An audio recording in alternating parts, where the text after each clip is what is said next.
Vyzerá byť pekné počasie, auta naladené. Dúfam, že sa nám bude dariť.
V sobotu sme mali, sa menilo riadenia, dneska prevodovka, chlapci sa to stihli a chceli sme ísť vyššie.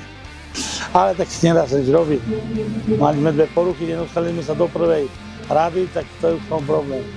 Tráť bola výborná, včera troška v koncu sucho, v noci to pomohlo, dobre napršalo, tak dneska ráno dve rozjazdy mali ťažšie, ale potom bola výborná trať, až dokonca aj vo finále. No, mojim mechanikom ďakujem, čo všetko zvládli, veľmi pekne im ďakujem.